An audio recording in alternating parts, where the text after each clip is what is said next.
Commerce প্রতিষ্ঠান ring আইডির পরিচালক সাইফুল ইসলামের মুক্তির দাবিতে মানববন্ধন করেছে প্রতিষ্ঠানটির গ্রাহকরা। সকালে জাতীয় প্রেস ক্লাবের সামনে বিক্ষোভ করেন তারা। এ সময় তারা বলেন, রিং আইডির জন্য অন্য কমার্স প্রতিষ্ঠানের মতো গ্রাহকদের সাথে প্রতারণা করেনি। তারা ধারাবাহিকভাবে গ্রাহকদের মুনাফা দিয়ে গেছেন বলে দাবি করেন গ্রাহকরা। বলেন, অন্য কমার্সের মতো রিং আইডি পণ্য দেওয়ার কথা বলে প্রতারণা করেনি, বরং তারা গ্রাহকদের স্বাবলম্বী করেছে। তাই অবিলম্বে প্রতিষ্ঠানটির পরিচালককে মুক্তি দিয়ে রিং আইডি কমার্স প্রতিষ্ঠানকে ব্যবসার সুযোগ দেওয়ার দাবি করেন গ্রাহকরা।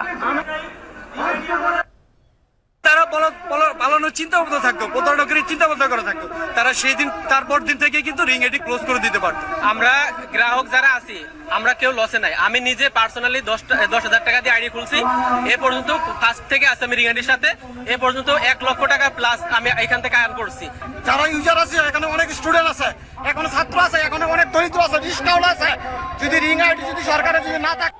তো আজকে 18 অক্টোবর ঢাকা প্রেস ক্লাবের সামনে কিন্তু বড় ধরনের একটা মানববন্ধন হওয়ার কথা ছিল, কারণ রিং আইডির আমার যারা গ্রাহক আছে তারা কিন্তু ইতিমধ্যে অনেক ফেসবুকে কিন্তু অলরেডি পোস্ট করে দিয়েছিলেন যে তারা মানববন্ধনে যাচ্ছে, ঠিক আছে। তো এখানে সকাল 10টার মধ্যে মানববন্ধন হওয়ার কথা ছিল, কিন্তু 10টার মধ্যে তারা কমপ্লিট করতে পারে নাই, কারণ এখানে ঢাকার বিভিন্ন জায়গা থেকে কিন্তু মানুষ আসতে আসতে একটু সময় লেগে গেছে। তারপরেও মোটামুটি যতগুলো মানুষ হয়েছে বা রিং আইডি যারা মানববন্ধনে যারা আসে তাদেরকে অসংখ্য ধন্যবাদ, কারণ এত সুন্দর একটা মানববন্ধন করার জন্য। কারণ এই মানববন্ধন করার কারণে কিন্তু এখানে সরকার কিন্তু জানতে পারতেছে যে বর্তমানে রিং আইডির গ্রাহকদের চাওয়া পাওয়া কি, ঠিক আছে।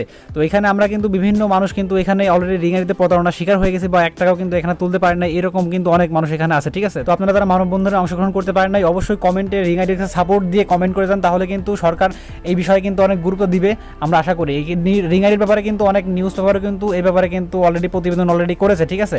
তো আমাদের একটাই দাবি, এখানে কিন্তু বিভিন্ন এলাকা থেকে কিন্তু বিভিন্ন জন কিন্তু রিং আইডির মানববন্ধনে কিন্তু আসছে, এখানে বড় বড় ব্যানার টানানিও কিন্তু এখানে আমরা দেখতে পাচ্ছি, ঠিক আছে।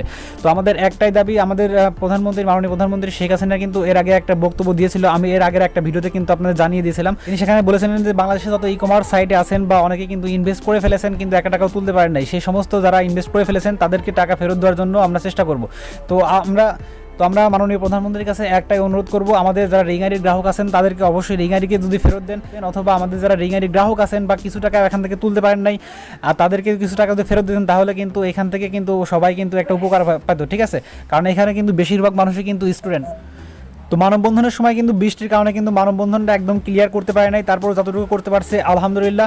আর এখানে মানববন্ধন করার ফলে কিন্তু সরকার কিছুটা হলেও জানতে পারবে, প্রশাসন কিছুটা হলেও জানতে পারবে রিং আইডির যারা গ্রাহক আছে এদের চাওয়া পাওয়াটা কি, ঠিক আছে।